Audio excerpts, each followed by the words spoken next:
En tout cas, c'était tendu ce soir, en tout cas. Je sais pas qu'est-ce que vous en avez pensé. N'hésitez pas aussi à me donner un peu votre avis en commentaire. Mais ce soir, ça a été poussif, spécialement en début de match.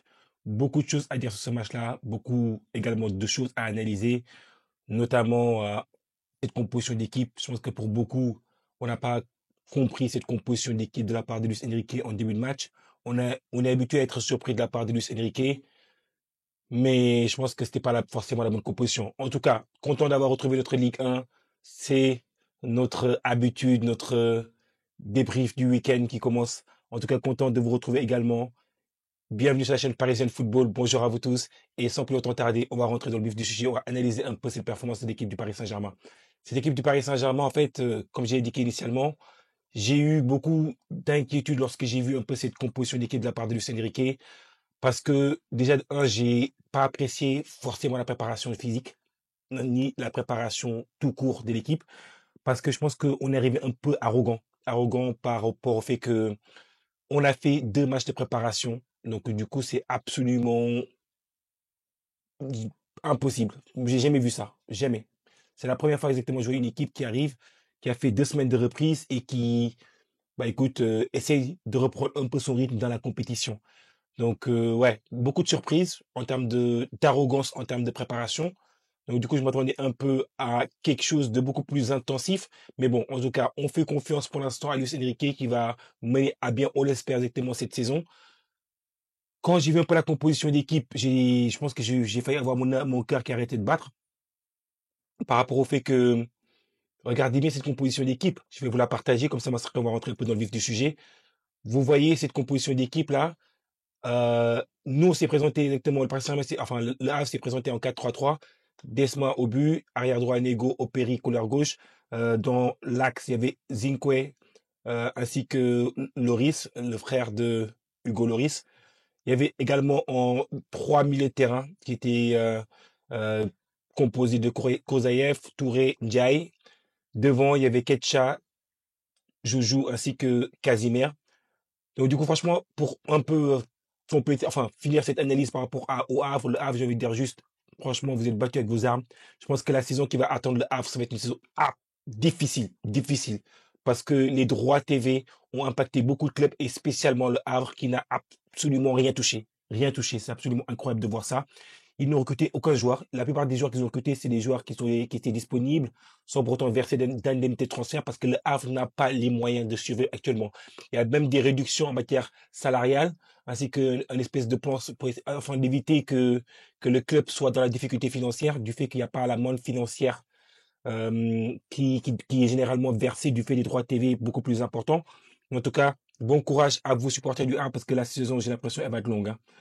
En tout cas, maintenant, analysons un peu cette équipe du Paris Saint-Germain. On s'est présenté sur un classique 4-3-3 avec Donnarumma au but, Zague couloir gauche. Donc, du coup, Zague couloir gauche, première surprise. Hakimi couloir droit. Dans l'axe, moi, je m'attendais plutôt à un Pacho ainsi qu'un Marquinhos, mais c'était Beraldo qui a commencé avec Pacho. OK. Deuxième surprise. Après, on a eu un milieu à 3 qui était composé essentiellement d'Asensio, Zaire Emery ainsi que Vitinha. Moi, j'aurais préféré personnellement ne pas voir Asensio en début de match parce que j'avais pas été hypé, notamment par la phase de préparation. Je trouve qu'il ne prend pas exactement son leadership dans cette équipe-là. Parfois, on a l'impression, on se pose même la question, est-ce que ce joueur-là, il vient du Real Madrid? J'ai l'impression que parfois, quand vous portez exactement cette écusson, ce maillot du Real Madrid, ça vous transforme et vous devenez quelqu'un d'autre. Et maintenant, nous, on a exactement les restes d'Asensio. Asensio qui est absolument en manque de confiance parfois, manque de leadership, qui est capable de sortir quelques fulgurances, mais qui est trop inconsistant comme joueur. Enfin, on va pas faire toute la partie analyse individuelle maintenant. Après, devant, on avait Lee, Mbaye, Ramos. Mbaye, franchement, je sais pas ce qu'il fait là. Pour moi, exactement, tout le monde n'est pas exactement un Lamine Yamal. Donc, du coup, à cet âge-là, je pense qu'un Mbaye, le Mbaye qu'on a pu voir exactement sur ce match-là, c'est un Mbaye qui a eu aucun impact, zéro impact du début jusqu'à la mi-temps où est-ce qu'il sort du match. On l'a pas vu, on l'a pas vu. C'était absolument, il y a une différence exactement jouer contre des petites équipes et jouer exactement contre des équipes de Ligue 1 qui sont beaucoup plus physiques, qui vont rentrer dedans dans le duel, qui vont pas te laisser exactement le temps de prendre l'espace. Donc, du coup, c'est à toi de trouver un peu la capacité de pouvoir éliminer afin de prendre l'espace. Donc, du coup, ouais. Donc, du coup, match très, très difficile pour lui. Donc, du coup, quand on analyse un peu le match dans le scénario, donc du coup, le match commence avec très très rapidement, troisième minute, but exactement de Kang In Lee. C'est un but magnifique collectivement, rien à dire. Kang In Lee qui le finit de manière absolument délicieuse. Donc, du coup, après, on se dit que, mais écoute, on va se avoir exactement une promenade de santé pour le Paris Saint-Germain ce soir. Donc, du coup, après, il y a, de fil en aiguille, exactement, le match continue à se développer. Et plus le match se développe, et plus on voit exactement le Paris Saint-Germain qui laisse un peu le Havre revenir dans le match. Donc, du coup, il y a également eu des opportunités, notamment, mais malgré ces opportunités, le Paris Saint-Germain n'est pas en mesure de pouvoir exactement transformer ces opportunités. Après arrive l'inquiétude, la blessure exactement de Ramos, Gonzalo Ramos, très très rapidement dans le match à la 10e minute. Donc du coup, très très rapidement, c'est un Kolo Muani qui rentre, qui le remplace. Donc du coup, petite inquiétude par rapport à Ramos qui exactement qui sort sur civière. Donc du coup, espérons que c'est rien de grave parce que je pense que quand même sur le poste d'attaquant, on n'a pas vraiment énormément d'options parce qu'il y a que Ramos ainsi que Kolo Muani. Et maintenant que Ramos semble être blessé, donc du coup, on va regarder un peu le point infirmerie pour voir un peu quelle est la nature de la blessure et quelle est exactement la durée d'indisponibilité du joueur. Donc du coup, Randal Kolo Muani qui rentre, donc du coup, comme d'habitude, Randal Kolo Muani exactement beaucoup de déchets techniques, contrôle manqué, comme d'habitude, on est habitué avec Randal. Donc du coup, mais après, quand on voit un peu la performance collective de l'équipe, on voit que l'équipe, quand même, en première mi-temps, parfois, elle va de l'avant, notamment exactement Randal Kolo Muani exactement à cette opportunité qu'il tape sur la barre. Du coup, là, on se dit, bah, écoute, que ce match-là commence un peu à devenir frustrant.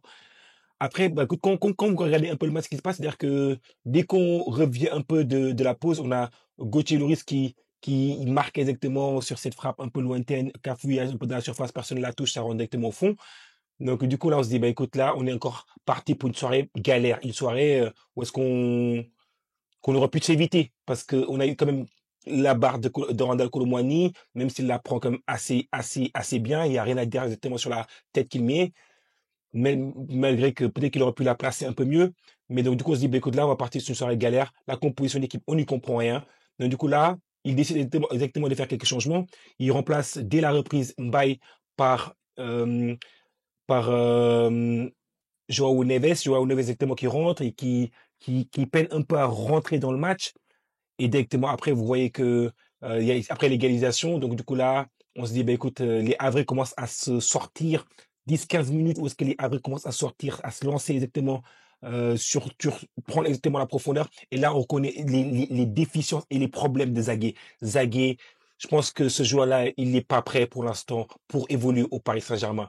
Peut-être que c'est un signal que souhaite envoyer un Luis Enrique à la direction pour leur dire directement que moi, j'ai pas encore assez de latéraux. Regardez un peu.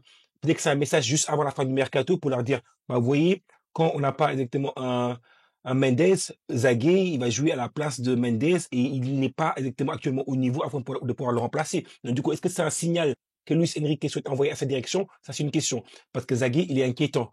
Notamment, malgré que, enfin, il y a le but des Havrais qui est refusé pour une faute, enfin, VAR, vérification, et on voit qu'il y a une main, mais, mais quand même, vous voyez exactement, même en première mi-temps, vous voyez que Zagué, sur ses passes, parfois, c'est des passes qui mettent exactement à risque toute une défense. C'est des passes exactement d'un joueur qui n'a pas forcément l'aisance tactique, la tranquillité, l'expérience afin de pouvoir évoluer à ce niveau-là. Et si vous avez exactement un Zagué en Ligue des Champions, ça va être une boucherie.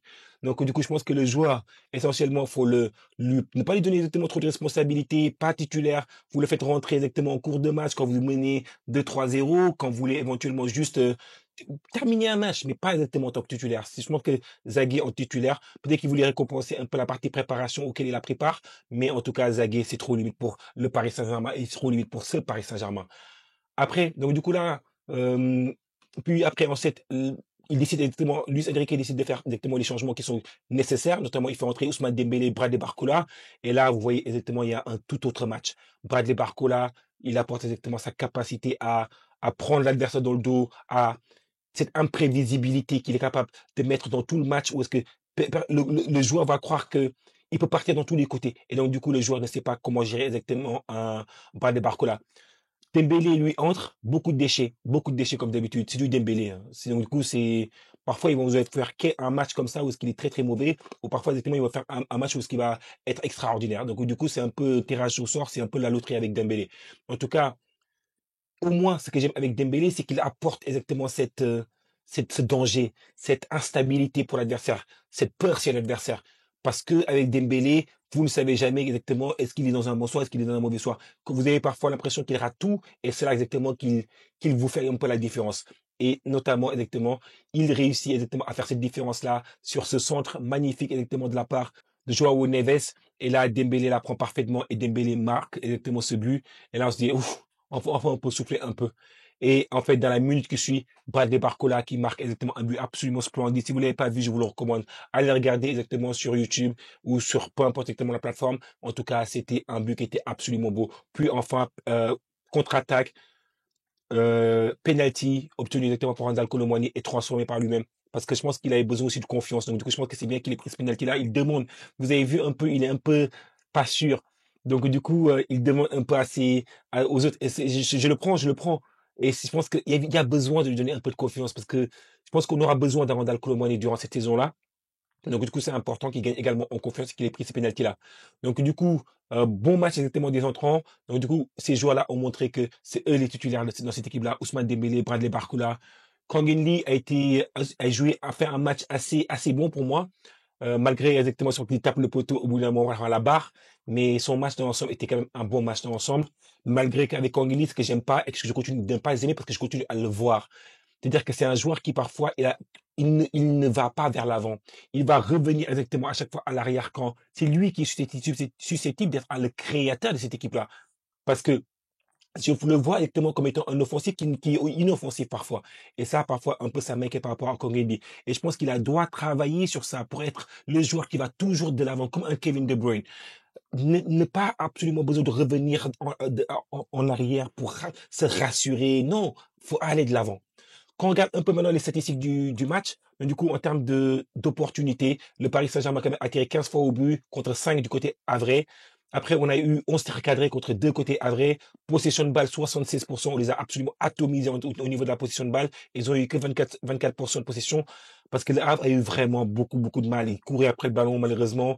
Mais parfois, quand ils ont eu la possession de balle, ils nous ont fait quand même mal. Parfois, lorsqu'ils ont eu la possession de balle. Et c'est un peu ce qui m'inquiète un peu par rapport à ce Paris Saint-Germain-là quand ils vont affronter exactement des équipes qui ont sa capacité à savoir être très efficaces sur le peu de possession qu'ils auront, comment est-ce que le Paris Saint-Germain, comment ce Paris Saint-Germain va réagir?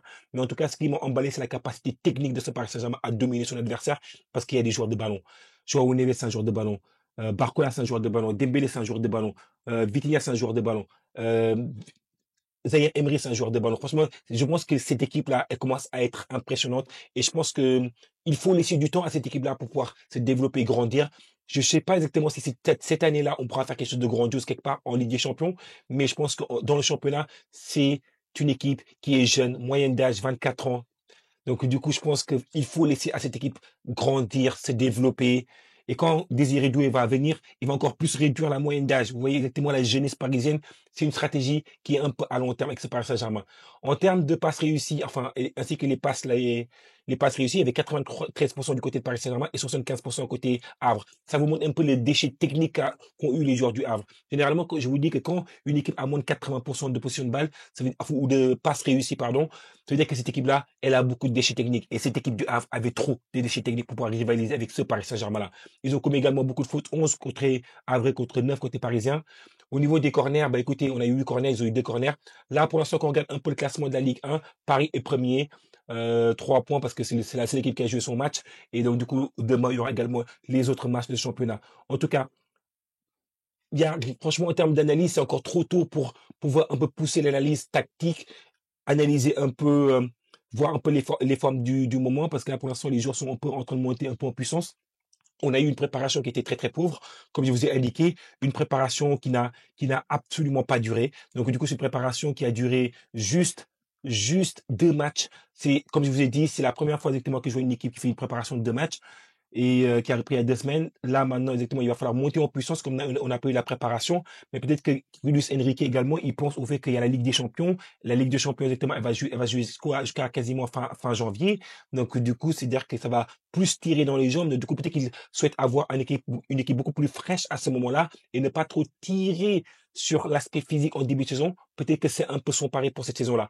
En tout cas, pour moi, ce que j'ai aimé un peu dans ce match-là, j'ai aimé Vitinha, franchement, il a été impressionnant. C'est l'un de mes tops. Franchement, Vitinha, dans sa capacité à chercher exactement la profondeur, ses passes, mais ses passes sont délicieuses, ses passes. Bravo, Vitinha, pour tes passes absolument délicieuses. On aime ce que tu fais sur le terrain. Tu continues encore à prouver. Franchement, moi, j'ai demandé exactement hier dans l'avant-match de la vidéo que j'ai faite. Il faut que Vitinha, il soit en mesure de confirmer la saison qu'il a passée la saison dernière. Il faut qu'il confirme que c'est un leader de cette équipe-là. Donc, du coup, et là, je pense que là, son premier match va dans la continuité de ce qu'il a fait exactement la saison dernière. Espérons que ça dure.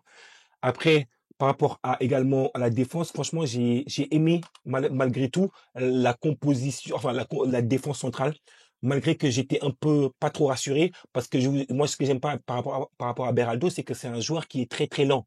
Mais du coup, le mettre avec un Pacho qui est un peu plus rapide. Donc du coup, je pense que par rapport à cette stratégie-là, je me dis peut-être que ça faisait sens. Pacho, franchement, il a été autoritaire. C'est un défenseur qui a été bon sur ce match-là. Franchement, il fait partie également de mes tops dans ce match-là. Kangin a eu quand même quelques différences qui étaient très très importantes. Donc du coup, Kangin également fait partie de mes tops dans ce match-là. Donc du coup, ça, je pense essentiellement, ça sera mes top 3 pour moi dans ce match-là. En tout cas, vous aussi, n'hésitez pas un peu à me dire exactement qui sont vos tops, vos flops également, si vous avez également des flops durant ce match-là. Pour moi, mon flop, mais j'ai pas envie de le mettre trop comme un flop parce qu'il est trop jeune encore. Mbaye, il n'a pas été forcément au niveau dans ce match-là. Zagué, il est encore pas au niveau à ce match-là, dans ce match-là. Donc, du coup, pour moi, exactement, c'est les jeunes qui n'ont pas été forcément au niveau. On leur a donné un peu l'opportunité de pouvoir prouver un peu leur valeur, mais là, ils montrent qu'ils sont encore un peu trop courts. Il faut peut-être leur laisser encore un peu plus de temps pour se développer, s'aguerrir, qu'ils partent un peu en prêt afin de pouvoir se renforcer et de revenir encore plus fort.